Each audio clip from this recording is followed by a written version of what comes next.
stay innovative. Remember, marketing and innovation is the backbone to any successful business, and the lending industry is no different.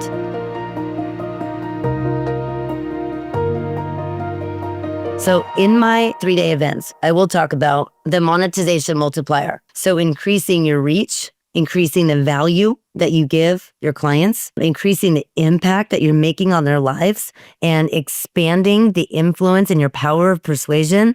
That is what's going to move you away from being just the worker or even just the manager, working you into being a master communicator. And that top tier of the monetization multiplier is being innovative. So I encourage you to always be innovative, because your competition is not able to stand out. Your competition is doing all the other stuff that is keeping them stuck, that is keeping them blending. So I want you to encourage yourself always to be ahead of the game. Maybe not always doing it first, because someone's always there ahead of you, paving the way. And that's a great thing, because now you can just emulate and you can learn from their mistakes and their wins. So be grateful for the person that does it first if it's not you, because now you're able to take something, innovate it, make it better, and disrupt the very king or queen and overthrow the king or queen that started in the first place. So when I was first starting my coaching business, I was looking around at my competition, and I had these kind of feelings of like, oh my God, but they already did it and it's already out there and all these things, and they're better and they have more followers. And I started realizing, well, wait a minute.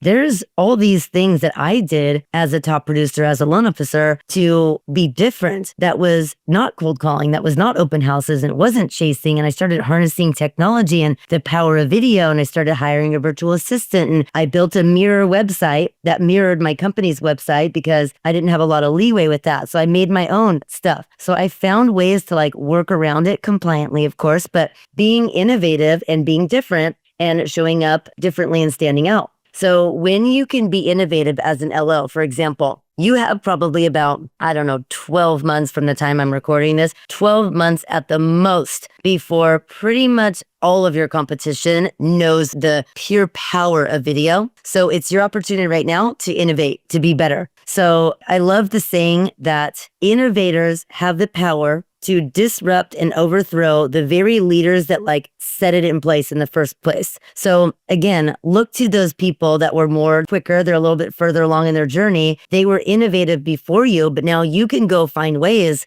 to go, okay, wait a minute. They're coaches. They understand Facebook ads. They've been showing up on video. They have a podcast, but they're not solving this part of the problem. So when I started realizing when in 2017, 18, 19, when I started doing things differently, I'm like, I got to go teach this. I don't have to be just like them.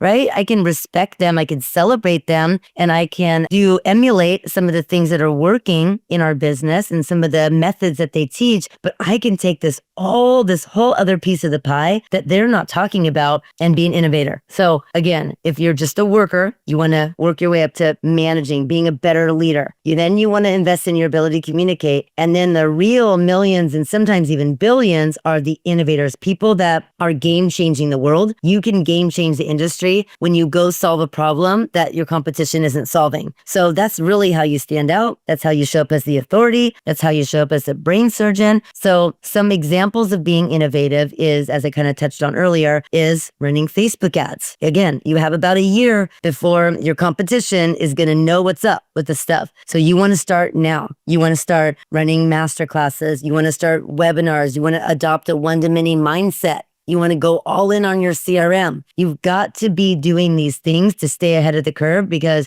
when you lag like one more day, somebody else is doing it. There's something called the collective consciousness. And have you ever had an idea that you wanted to implement, a title of a book, or like, I don't know, like I even thought about like, God, I would love to write this movie script with this kind of scenario. And it's like, then you go see a movie or you go read a book that had the title or some kind of idea. When I was in high school, one of my softball coaches, he said, I'm losing my hair. Wouldn't it be cool if you could have a hat that you put on that has a bunch of hair coming out of the back, or like a hat that you put on that is hair. And he always would joke around about it. And he's so mad because he actually didn't innovate, and he had the idea, but he didn't jump on it. And it went to the collective consciousness. And I don't know if any of you remember from like the 90s, I think it was like late 80s and 90s, people wearing those crazy hats that had the crazy hair coming off of it and everything, right? So be careful, because when you have an innovative thought and you don't act on it, it literally, especially when you start speaking it to people, literally goes into something called the collective consciousness.